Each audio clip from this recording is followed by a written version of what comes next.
সংবাদ সবাইকে স্বাগত জানাচ্ছি। আমি ফিরোজ তোহা। শুরুতেই সংবাদ শিরোনাম জানিয়ে দেব এই মুহূর্তে হাতে পাওয়া সর্বশেষ গুরুত্বপূর্ণ আপডেট বাংলা সংবাদ। শুরুতেই থাকছে গভীর ষড়যন্ত্রে মেতে উঠেছে পরাজিত শক্তির দোসরা বলে অভিযোগ করেছেন বিএনপির মহাসচিব মির্জা ফখরুল ইসলাম আলমগীর। ছাত্র জনতার আন্দোলনে আওয়ামী ফ্যাসিস্ট সরকারের পতন হলেও দেশে এখনও নৈরাজ্য সৃষ্টির পাঁয়তারায় লিপ্ত রয়েছে। এবারে জানাবো সন্ত্রাসীদের গডফাদারদের আটক করতে হবে, সন্ত্রাসীদের হাতে থাকা সকল অবৈধ অস্ত্র উদ্ধার করতে হবে। এসব অবৈধ অস্ত্র বিএনপি, আওয়ামী লীগ, জামাত যে দলের কাছেই থাকুক তাদের আটক করতে হবে বলে মন্তব্য করেছেন বাংলাদেশ সুপ্রিম কোর্ট আইনজীবী সমিতির সভাপতি, বিএনপি চেয়ারপারসনের উপদেষ্টা ও সাবেক এমপি ব্যারিস্টার মাহবুবউদ্দিন খোকন। জানাবো ৩০০ আসন নিয়েও শেখ হাসিনা টিকে থাকতে পারেনি। গণ অধিকার পরিষদের উচ্চতর সদস্য দপ্তর সম্পাদক শাকিলুজ্জামান বলেছেন, শেখ হাসিনা চাঁদাবাজি করত বলে ৩০০ আসন নিয়েও ক্ষমতায় টিকে থাকতে পারেনি। যারা গণঅভ্যুত্থানের পর বিভিন্ন জায়গায় চাঁদাবাজি করছেন তারা সাবধান হয়ে যান। শেখ হাসিনা ৩০০ আসন নিয়ে ক্ষমতায় ছিল, কিন্তু এই চাঁদাবাজির কারণে তিনি আজ টিকে থাকতে পারেনি। যারা চাঁদাবাজি করছেন তারা মনে করবেন না যে এক চাঁদাবাজকে আমরা দূর করেছি বলে আপনাদের সুযোগ করে দেব। এবারে থাকছে ভারত কখনই বাংলাদেশের গণতন্ত্রকে সমর্থন করেনি। ভারত কখনই বাংলাদেশের গণতন্ত্রকে সমর্থন করেনি বলে মন্তব্য করেছেন অন্তর্বর্তীকালীন সরকারের সমাজ কল্যাণ মন্ত্রণালয়ের উপদেষ্টা শারমিন এস মুন্সির। বৃহস্পতিবার সন্ধ্যায় রাজধানীর ফরেন সার্ভিস একাডেমিতে বিরাজমান আঞ্চলিক ভূরাজনৈতিক পরিস্থিতিতে শিক্ষার্থী বিপ্লব পরবর্তী বাংলাদেশের সঙ্গে প্রতিবেশীদের সম্পর্ক গতিবিধি নিয়ে গোলটেবিল আলোচনায় তিনি এসব কথা বলেন। এদিকে গরমে হাঁসফাঁস, রয়েছে বৃষ্টির সম্ভাবনাও।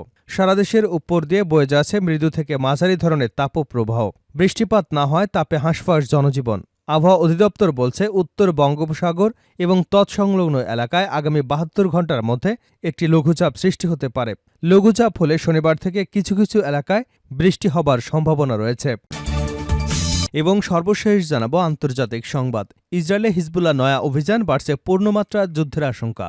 লেবাননে ইসরায়েলের সাম্প্রতিক সন্ত্রাসী কর্মকাণ্ডের পর উভয় পক্ষের মধ্যেই পূর্ণমাত্রা যুদ্ধের আশঙ্কার মধ্যে ইসরায়েল এবং হিজবুল্লাহর মধ্যে উত্তেজনা আরও বৃদ্ধি পাচ্ছে। লেবাননের সশস্ত্র গোষ্ঠীটি বলছে তারা গাজায় ফিলিস্তিনি জনগণের সমর্থনে এবং দক্ষিণ লেবাননে দখলদার ইসরায়েলি বাহিনীর হামলার প্রতিক্রিয়ায় নতুন অভিযান চালিয়েছে। এতক্ষণ শিরোনাম শুনছিলেন, এবার বিস্তারিত। প্রিয় দর্শক, আপনি যদি এই চ্যানেলে নতুন হয়ে থাকেন, ভিডিওটি দেখতে দেখতে চ্যানেলটি সাবস্ক্রাইব করে আমাদের সঙ্গেই থাকুন। আর এই ভিডিও সম্পর্কে আপনি আপনার মূল্যবান মতামতটি কমেন্ট বক্সে জানিয়ে দিন। আর হ্যাঁ প্রিয় দর্শক, জানিয়ে দিন ভিডিওটি কোথা থেকে দেখছেন।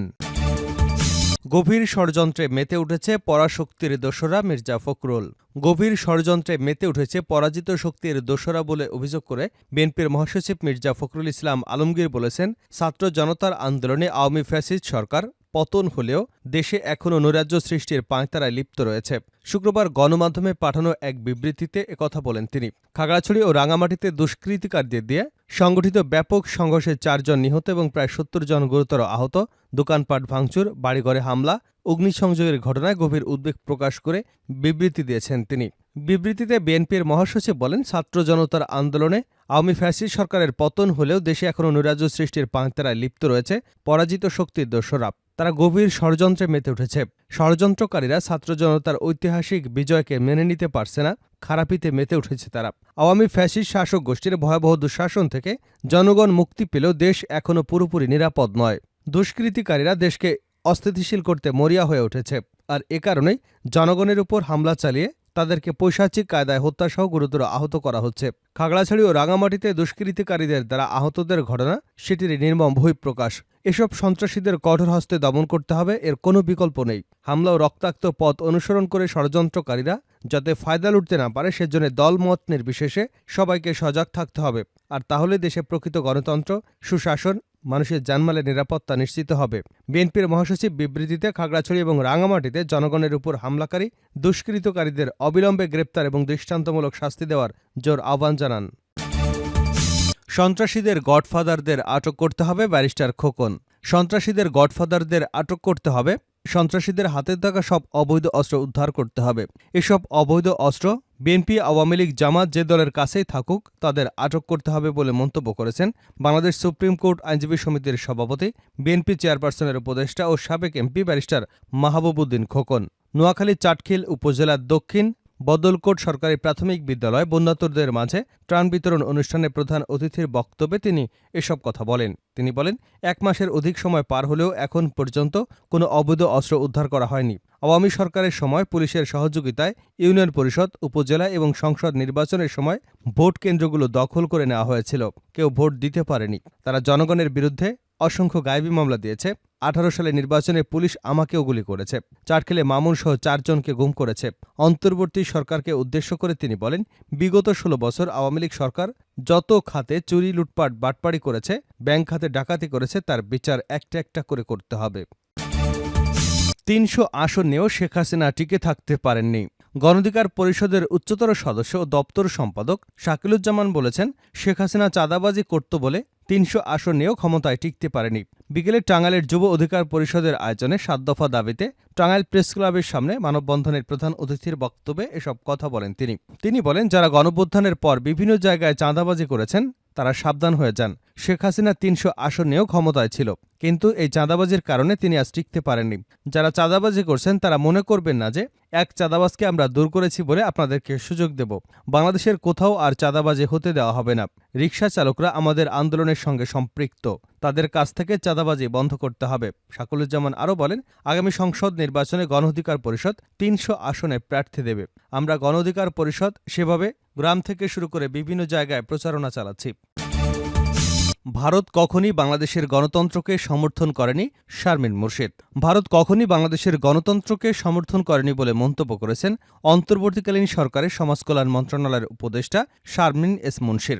সন্ধ্যায় রাজধানীর ফরেন সার্ভিস একাডেমিতে বিরাজমান আঞ্চলিক ভূরাজনৈতিক পরিস্থিতিতে শিক্ষার্থীদের বিপ্লব পরবর্তী বাংলাদেশের সঙ্গে প্রতিবেশীদের সম্পর্কের গতিবিধি নিয়ে গোলটেবিল আলোচনায় তিনি এসব কথা বলেন। সকলের সঙ্গে বন্ধুত্ব, কারো সঙ্গে বৈরিতা নয়, এই পররাষ্ট্রনীতির সমালোচনা করে প্রশ্ন রেখে সমাজকল্যাণ উপদেষ্টা বলেন, বাংলাদেশের সঙ্গে বন্ধুত্বে কার কি আসে যায়? বাংলাদেশ কিভাবে আঞ্চলিক ও আন্তর্জাতিকভাবে গুরুত্বপূর্ণ। কেউ বাংলাদেশের সঙ্গে বন্ধুত্বের বিষয়টি গুরুত্ব দেয় না। না ভারত, না চীন, না যুক্তরাষ্ট্র, কেউই বাংলাদেশের বন্ধুত্বের গুরুত্ব দেয় না। আর সেই সঙ্গে বাংলাদেশের বৈরিতায় উদ্বিগ্ন কেন? বাংলাদেশের বন্ধুত্ব বা বৈরিতা কোনোটি গুরুত্ব বহন করে না। ফলে নতুন একটি পররাষ্ট্রনীতি তৈরি করতে হবে, আর এটি হবে আমাদের জাতীয় স্বার্থকে বিবেচনায় রেখে। শারমিন এস মুর্শিদ বলেন, ভারত বাংলাদেশের একজন ব্যক্তিকে এবং তার রাজনৈতিক দলকে সমর্থন দিয়ে এসেছে। ভারত বাংলাদেশের জনগণকে সমর্থন করেনি। এ নিয়ে বহু উদাহরণ রয়েছে। ভারত কখনই বাংলাদেশের গণতন্ত্রকে সমর্থন করেনি। বাংলাদেশে যখনই মানবাধিকার লঙ্ঘন হয়েছে, ভারত কখনই তার প্রতিবাদ জানায়নি।